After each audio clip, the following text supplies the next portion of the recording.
Welcome to our GeoNight. This year, Journal of the Bulgarian Geographical Society celebrates 90 years since its establishment. In the next 1 hour, we will give you an overview of the editorial process in the journal from the perspective of our editors, reviewers, and authors.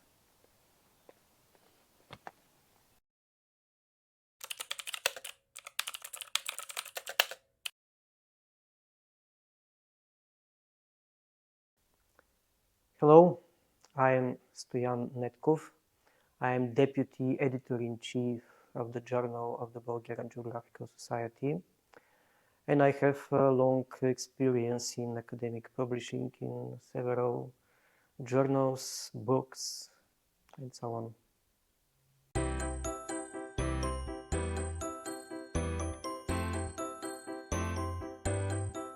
It's the first scientific geographical journal in the country. This year, it celebrates its 19th anniversary. The development of the journal generally is divided into three periods. The first one starts in 1933.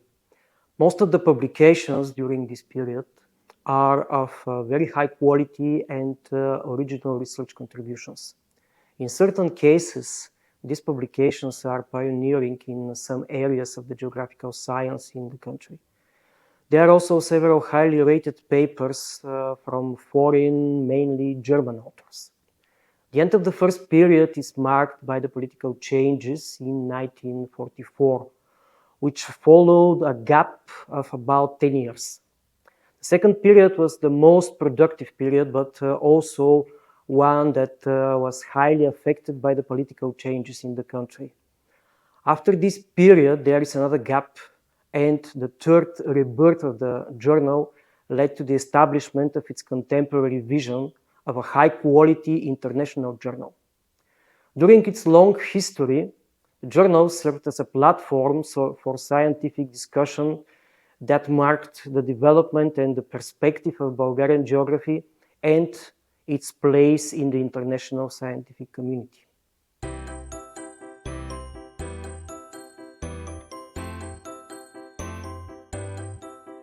The traditional division of geography into physical and social economical is represented also in the journal topics, as these two fields dominated the journal content, especially during the first and the second periods.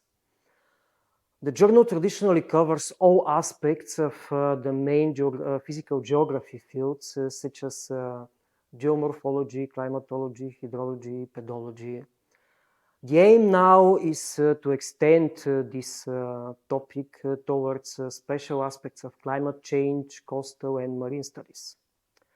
The human geography topic covers all aspects of economic geography, social, rural, and demography. The aim here is to extend the scope with new and more practically oriented fields, such as applied geography, development geographies, and human dimensions of climate change. Apart from them, the journal also publishes in the fields of geographical education, as well as geographic techniques such as cartography studies, GIS, remote sensing, spatial analysis, and modeling.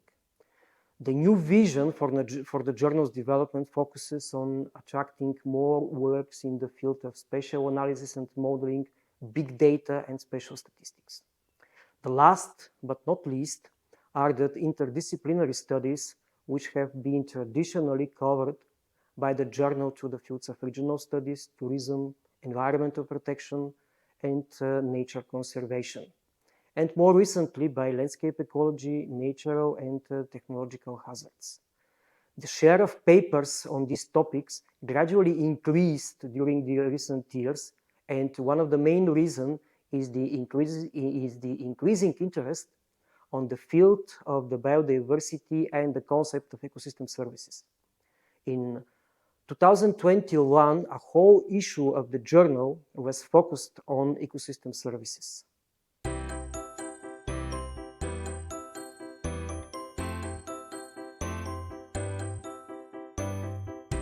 We, as an editorial board, are quite ambitious in transforming it into high-quality international journal. So the first main challenge is to attract high-quality and innovative research papers from around the world, which can ensure indexation and referencing in world scientific databases. Second, it is to develop a precise peer review process in a constructive, helpful, critical, and fair way, which can guarantee the quality of the accepted manuscripts. Third, to develop well-organized editorial management and fast and flexible publishing process that facilitates good services for the authors. And fourth, to increase the quality of scientific publishing of the geographical community in Bulgaria by providing the opportunity to share knowledge and experience with the international scientific community.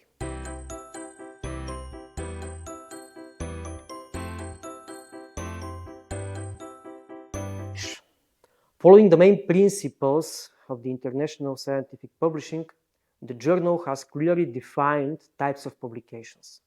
First and the most important are the original research papers. The main requirements for these papers are to provide novel information based on original research design, and it is strongly recommended to follow the IMRID structure, which means introduction, methods, result, and discussion. We publish also review papers which provide knowledge that has been previously communicated by others through revisiting, analyzing, synthesizing, and presenting it in a new light. The systematic review approach is strongly recommended for such papers. The other types include short communication, editorial papers, and book reviews. Apart from them, we offer also special issues and topical collections which can be managed by guest editors.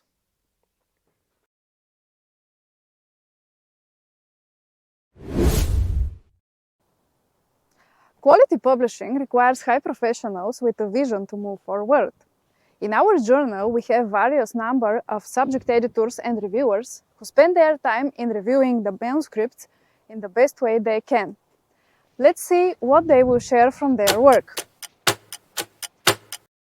Hello, I'm Benjamin Burkhardt. I'm Professor for Physical Geography at Leibniz University Hannover, and I'm an editor for the journal, and I have experience in handling manuscripts for the journal already.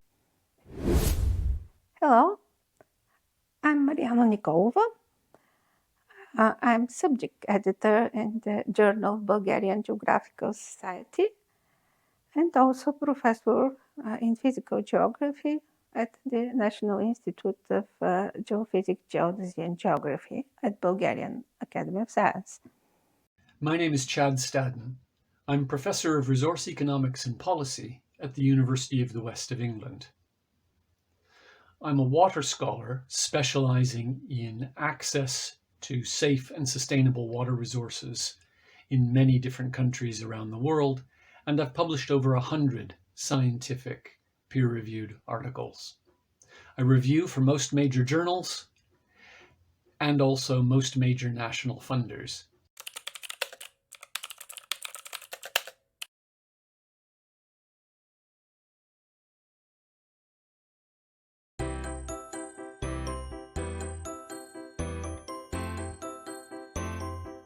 A quality manuscript should be well elaborated. It should include all the information that the reader needs to understand what was done. So really, when you submit and prepare a manuscript, think about the readers. They should be able to understand what you did and reproduce the results and be really able to follow your track of ideas. First, I'll look at the narrative that's presented from problem statement through methodology, data collection, results, and discussion to check to see if the article, is coherent. Is there a clear line of sight through each one of those elements? Quite often, what I tend to find as a reviewer is that one or more of those elements is underdeveloped.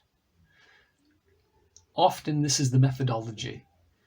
Papers will sometimes say, this is my problem statement, this is why it's important, And then there'll be a very, very short section on how they collected data, maybe even only a paragraph long, and then data will be presented. Well, that's clearly insufficient. Readers need to know more about where data comes from. How did the data get collected? What were the challenges along the way? And what were the alternative ways of collecting data that were chosen against in favor of a given methodology? In most journals, most of the time, the methods section is quite important and should be very clearly and very rigorously developed.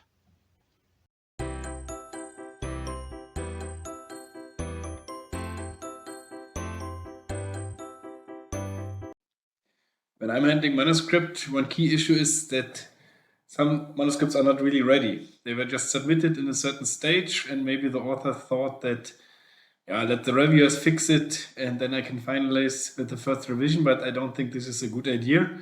So really only submit your application when it's really ready. Then the reviewers will be much more happy to review it and can follow what you did. And also please think about a thorough language check. So that's really written in a nice language that's easy to read, and then everybody can understand and follow what you did.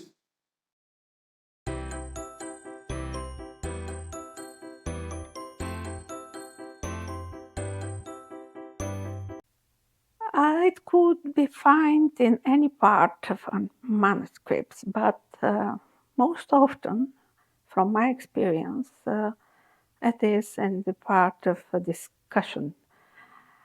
And also, many young authors share it with me that they have problem with this part of the papers,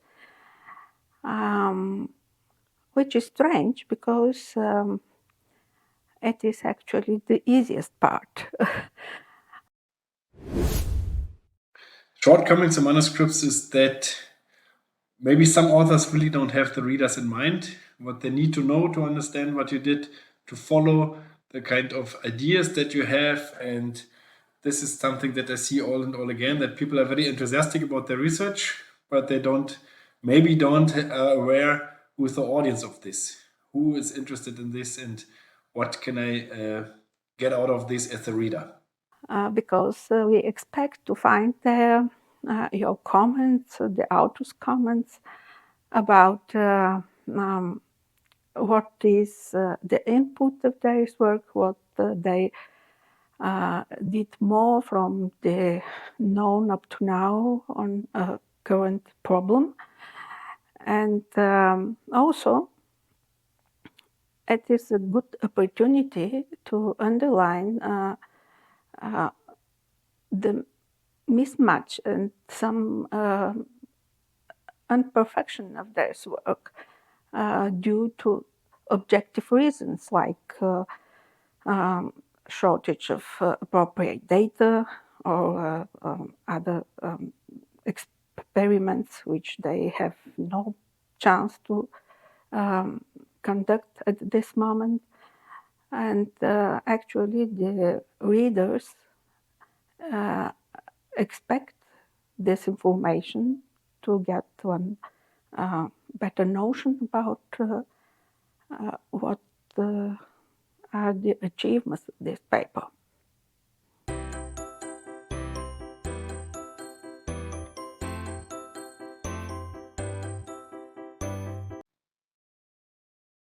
To choose appropriate reviewers is a task, of course. People are very busy and are more busy now since before.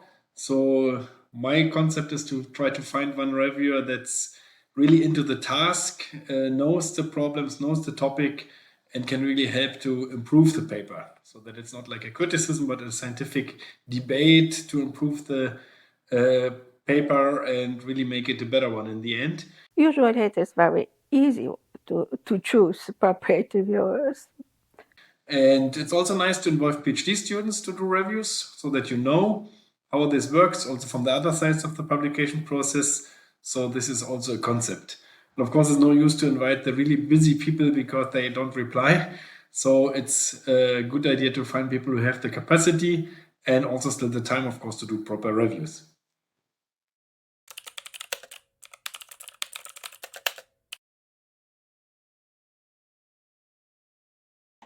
Hi there, my name is Rusica. I'm a Chief Assistant in Forest Research Institute of the Bulgarian Academy of Sciences.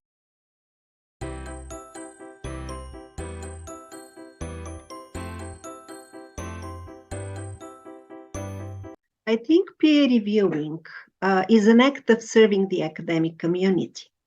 And everyone who is able to help improve the quality of academic writing should do that.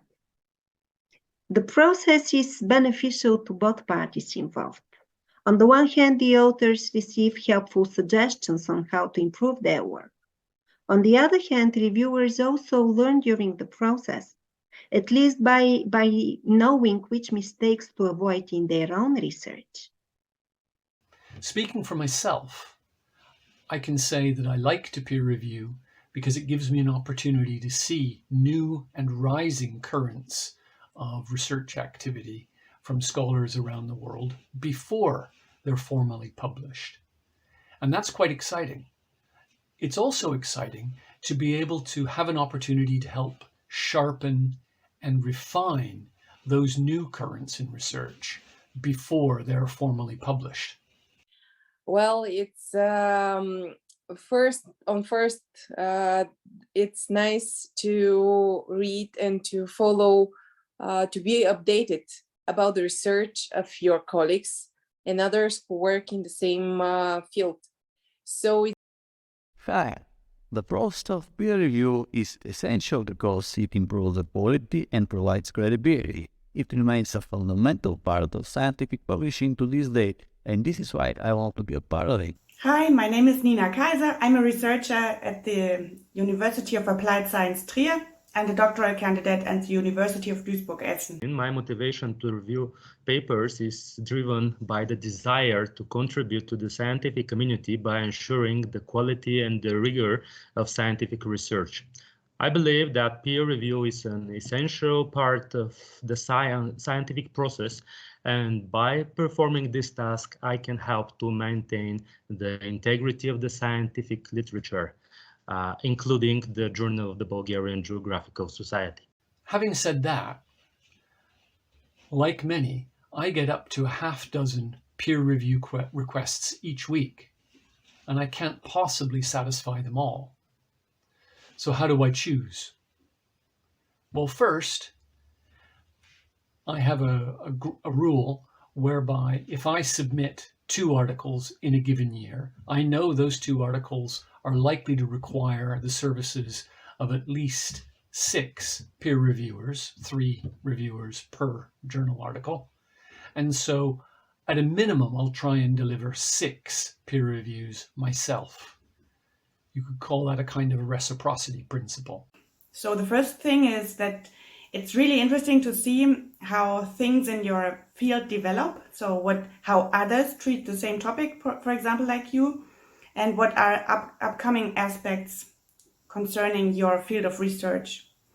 And the second most important thing for me is the improvement of the writing style. So doing peer review, I've learned a lot about how to write precisely and to be more clearer than before. And it also gives you the right kind of distance to your own manuscript. So through trying to seeing it from the perspective of another reviewer or from an editor, it improves your writing style enormously.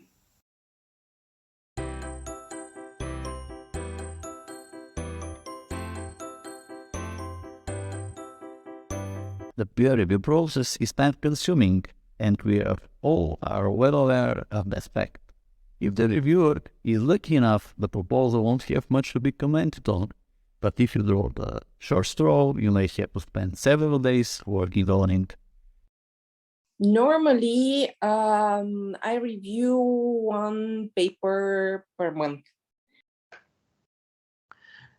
The time spent on peer reviewing can vary depending on the complexity of the paper and the reviewer schedule. Typically, reviewing a single paper can take several hours to a day or more, depending on the depth of the review required.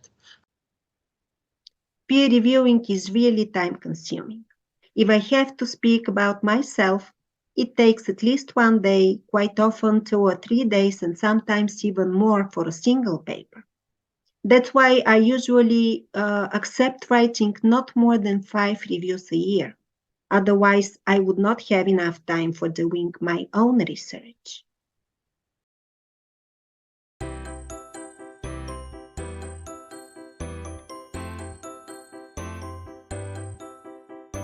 However, a review should typically be comprehensive and provide feedback on all aspects of the paper, including its methodology, results, interpretation, and relevance to the field. A typical review should be between, for example, 500 up to 1,000 words, but sometimes longer reviews could be required for more complex papers. It depends. For sure, a sign of a good paper that will receive a good review. So in general, there is no general rule of thumb actually, but because this is very much depending on the quality of the manuscript. The average length of a good peer review should be, I think, about 1 page. Short reviews are not helpful to the authors. Long reviews could be quite long, although I know editors who consider the longer the better. But I think this is not always the case. In fact, it depends. It depends on the type of the paper, on the quality of the paper, and also in which round of the peer review process the paper is at the moment. For me, there is no general rule. This is also depending on how the manuscript was written. So I have written reviews that were relatively long, so several pages, because I had so many things to say.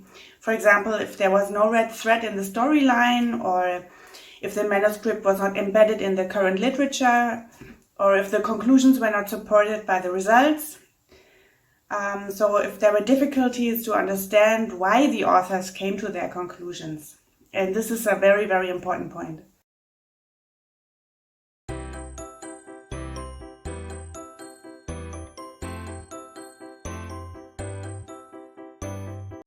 There are several critical elements in each research paper that must be addressed in a peer review. Usually, reviewers start with the title, the abstract, and the keywords to make sure that they present the paper content in a concise and relevant way. Then the research background and rationale must be clearly explained in the introduction and the literature review sections. The third element the reviewers are very much interested in are the study methods and how they are implemented. Of course, the quality of results presentation is of critical importance, including also the quality of tables and graphs. Something else I look for is, what are the original contributions to knowledge developed in the submission? Articles shouldn't just tell us again what we've already known for years and years and years. They should introduce something new. That can be the application of an accepted and well-known framework to a new context or country. It can also be the development of a new analytic or theoretical perspective to a country or context that's been well studied otherwise. Or it can be both. But the article should be clear about what its contribution to knowledge is.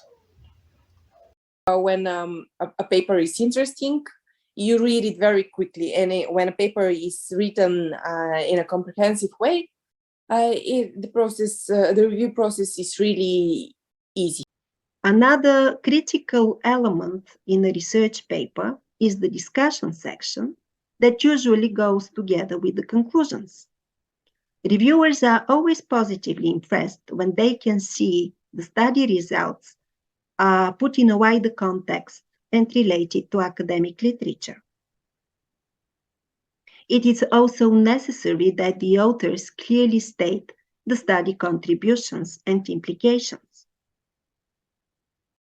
As for critical patterns that have to be addressed, I will place the materials and methods section among the most important. I have just had a peer review regarding one of my paper proposals, focusing on the exhaustive results section, but also on the flaws in my methodology leading to disputable outcomes. The critical elements that should be addressed in the peer review is, first of all, the significance of the work. So is the research question clearly stated? Does it address an important gap in knowledge, for example? So where is the added value of the manuscript itself? Fourth, it's critically important that we are honest with authors, but also constructive. No purpose is served by being rude or brusque or really tough with authors without also offering them ways of remediating or fixing deficiencies that your review has uncovered. So I try to structure my reviews, particularly where I think there are difficulties with the submitted paper, in a constructive way. I identify a challenge or a problem area, something that I'm not happy with technically, and then I offer ways forward for the reviewers to consider. Of course, the quality of language is of critical importance since it shapes the overall impression of the whole paper. Last but not least, do not forget to cite all the references following the citation style adopted by the journal. Good luck!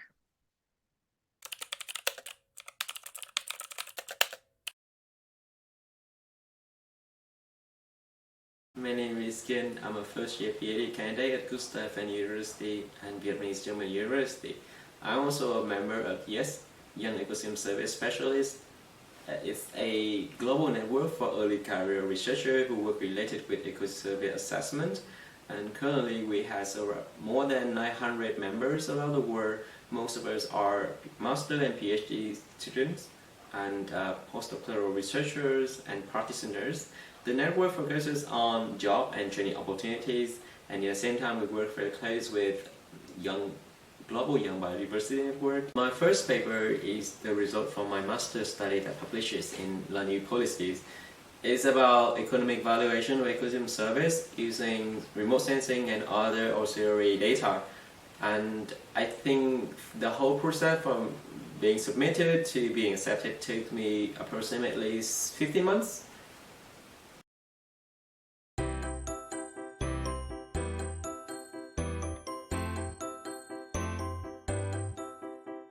Why is it important for early career researchers to know where and how to publish their work?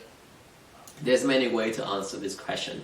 And for me, first I want to avoid predatory journal. With the blooming of internet, there's so many fake international conferences and academic journals out there. And if you're not careful, publishing with them might hurt your reputation and your career. And at the same time, the money you pay for them going to be used for personal interest, and that's what I against the most. And so from the second thing is that I feel like this is the way that you position yourself in the research community. Each journal, they have their own target group of audience. So by choosing the right journal, you potentially increase your visibility that your work are being read by senior researchers, and it can be a part of the bigger picture where it simulates conversation. It can contribute to something greater like a human knowledge. And this not only increase your visibility, it can also open the new door, the new opportunities, maybe not only for career within the academic domains, but industrial domain as well. So that's why.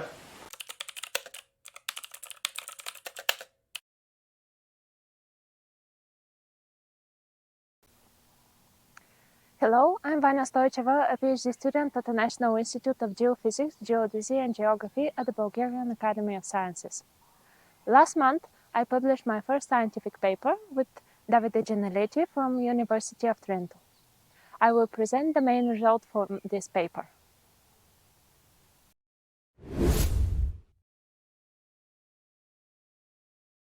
As there is a growing demand for regulating ecosystem services in urban areas, which is important for urban planning, a comprehensive review of the current urban ecosystem studies and their connection with urban planning actions was performed. The main objective of the review paper is to provide systematic information on regulating ecosystem services in urban ecosystems from urban planning's perspective, as well as to better understand linkages with green infrastructure and methods used for their assessment. The most studied regulating ecosystem services within reviewed publications are regulation of chemical composition of the atmosphere and oceans, regulation of temperature and humidity, including ventilation and transpiration, and hydrological cycle and water flow regulation, including flood control and coastal protection. The main challenge of this review was connected with the broad scientific terms used for studying ecosystem services and urban planning. This was taken into account in the keyword searching string preparation. As a final result, only 56 papers from the overall pool of papers were included in the review. Research has a tendency, especially studying the three main regulating ecosystem services, to take between 7 and 12 months or more than 10 years. Papers with seasonal timescales are either used with remote sensing derivatives with a resolution between 10 and 30 meters, or are used for studies with a high resolution scale from 1 to 10 meters throughout field measurements or using local administrative data with high resolution. Biophysical assessment methods are the most used for regulating ecosystem service assessment. This group includes three subgroups of methods: direct measurement methods, indirect measurement methods, and modeling methods. These subgroups are equally distributed within the biophysical group. The distribution within every subgroup is different. The most diverse is the subgroup of direct measurement methods. Remote sensing and Earth observation are the most used within this subgroup because of the availability and easy usage of this data for defining ecosystem service units, service providing, and service benefiting areas. The relationship amongst the most studied regulating ecosystem services, the scale of the study, ecosystem service spatial data, and their resolution show a significant correlation at the city region scale level. At this level, the most commonly studied regulating ecosystem service alone is the regulation of the chemical composition of the atmosphere and oceans. This ecosystem service is assessed alone and in land cover, land use, and land use land cover spatial units with a resolution between 10 and 30 meters for papers using Landsat-derived spatial data, and with a resolution up to 10 meters for papers using field observation-derived data or high-resolution data from local sources. There is a significant cluster of papers studied all three main regulating ecosystem services, and their study scale varies amongst site, city, and review papers without scale. About the main objective of this review paper, the relationship between urban planning and regulating ecosystem services. Urban planning has been studied in only 1/3 of all reviewed papers. This represents a knowledge gap in studies both assessing ecosystem service and defining their urban planning implementation. The majority of urban planning-related papers studied the three main regulating ecosystem services at the same time and give examples of urban planning practices implementation. The other implementation tool is Principles for Territorial Management, which is used in papers studying all three main ecosystem services as well as other regulating ecosystem services. The relationship between regulating ecosystem services, urban planning, and green infrastructure is shown in the usage of green infrastructure as the main ecosystem service providing element of urban ecosystems. The majority of regulating ecosystem service papers study green infrastructure elements as a spatial unit or as part of service providing and service benefiting areas. Most green infrastructure classes are studied within papers studying all three regulating ecosystem services, whereas amongst them, the most researched class is parks and recreation. The other connection is the number of used different green infrastructure classes within the three studied regulating ecosystem services. Green infrastructure classes are most used in the assessment of regulation of the chemical composition of the atmosphere and oceans.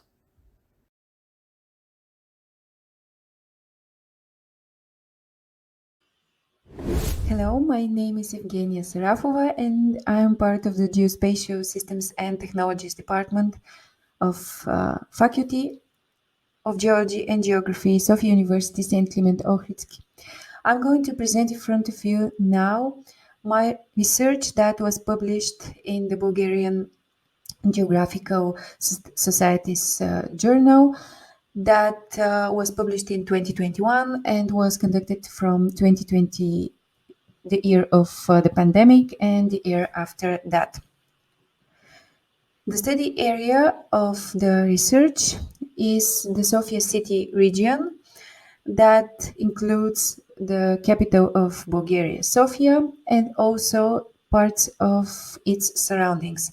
As you can see on this satellite image, it includes parts of mountains on the northern side, also mountains on the southern side, which are above 2000 meters, the Vituša mountain here, and also the biggest dam in Bulgaria, Iskar Dam.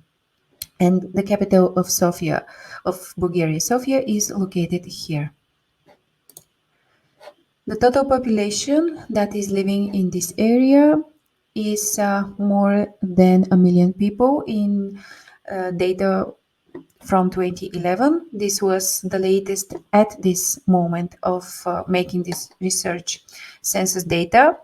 And as you can see from the data before that, from 2001 and from 1992, the amount of people that were living in this area was almost the same. So we have a slightly increasing of this number.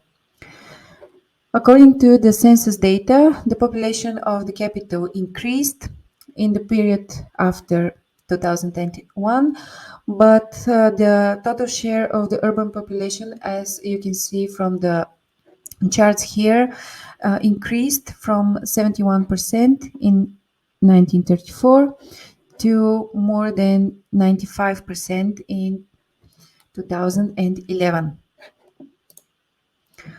So the data and the scientific methods that were used in this study were gathered and were used in many other studies before that. But there were some prerequisites that we had to keep in mind before starting the research. For example, we had to include images from the 1990, 2001, and 2011, just because these were the years that we had census data available. So it was important for us to include satellite images and NDVI profiles from these years. Also, it was important for the study to choose quality data before the year of 1989, because this was the year when a huge political and economic change happened. So it was very important for the study to have data that was before this year that was of significant change.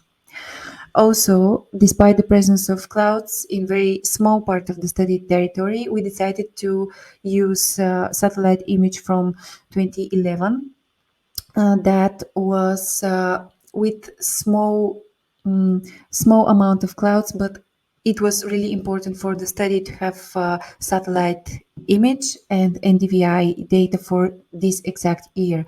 So we needed to make this tough decision to include this data set. So the input data includes data from the satellites Landsat 5, which we used bands 3 and 4 from. Also Landsat 7 with bands 3 and 4 data, Landsat 8 with bands 4 and 5 data, and Sentinel-2 with bands 4 and 8 data. All those data sets were clipped, and zonal statistics was performed for all of them, so we can output the NDVI stats per urban development unit. The statistics data that we gathered in the attribute table was count, the mean, the median, the sum, the standard deviation, the mean, and the max of all those values for all those pixels. And statistics was performed per urban development unit. So for all the urban development units, we were able to perform NDVI profiles and to have some calculations to see if there is some kind of relationship between the NDVIs and the number of population and its demographics. So the NDVI for the territory shows that there is a kind of change for all these years, but we have to keep in mind that it is very hard to make such conclusions when you have data for different years from different sensors and also with different size of the pixel. So this is something that all huge time series analysis are facing, and this is something that researchers have to keep in mind when they perform such kind of analysis. So you can see here the time series data from 87 to 2015. These are data sets only from the Landsat program. Also the same, but we have NDVI datasets that are spatially adjusted to the urban development units from 87 to 2015. Another thing that was done during this research was related to making profiles of some of the parks that are located in the city center. We have profiles for the Northern Park, the Western Park, the Peter and Pavel Park, Zaimov Park, South Park, and the Borisova Garden Park. And the results you can see here. In the research paper, you can see also a text that is describing what is the situation in all these parks. And you can see here lines that are representing each year of values of NDVI from the first point of this profile to the last point of this profile.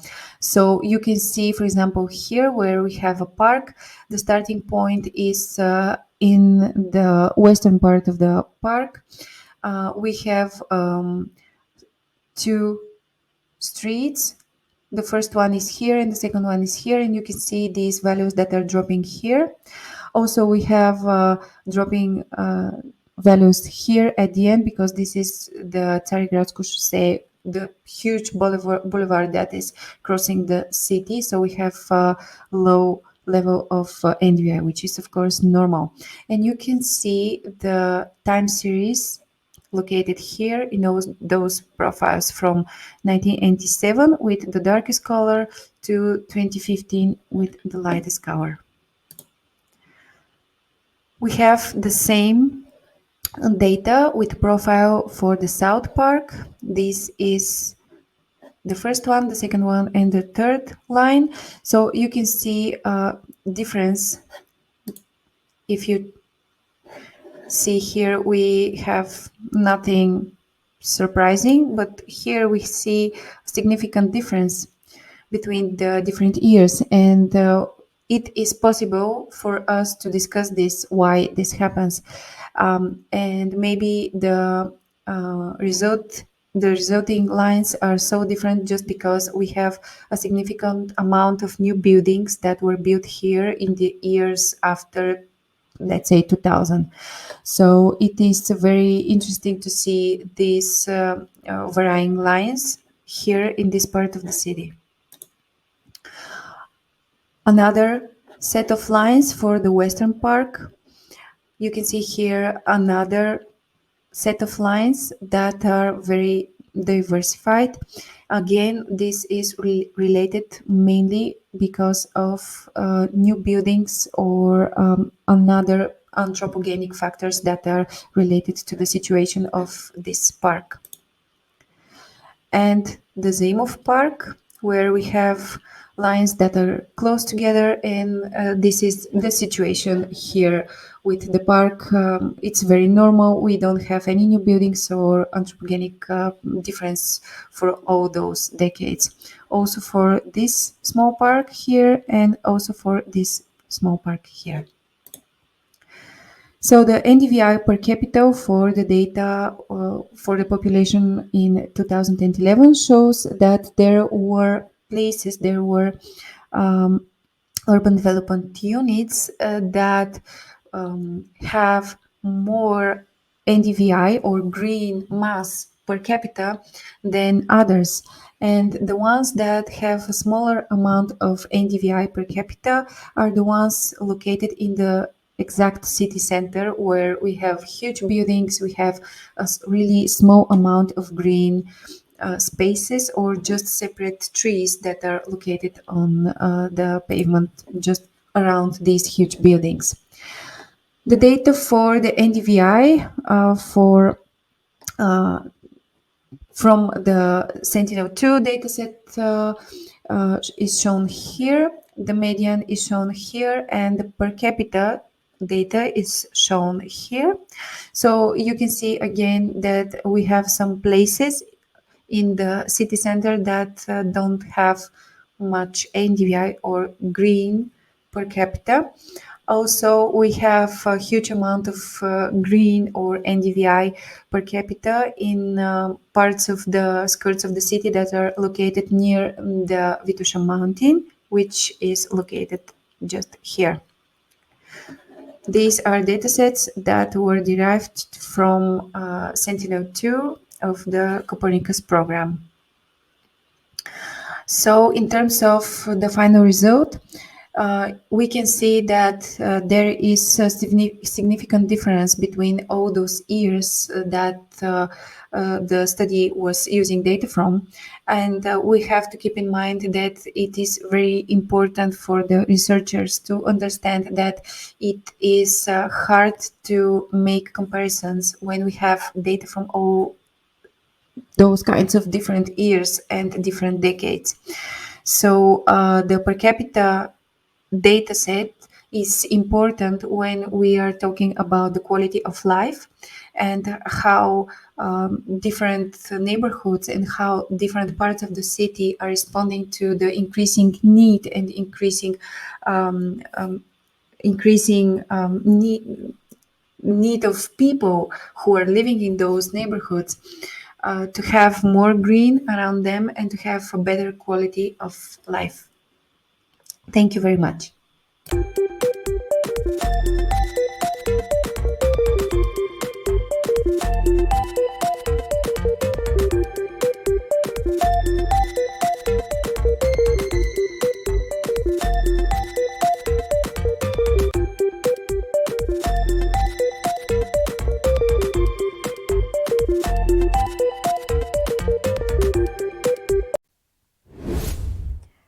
Happy GeoNight to all members of the Bulgarian Geographical Society.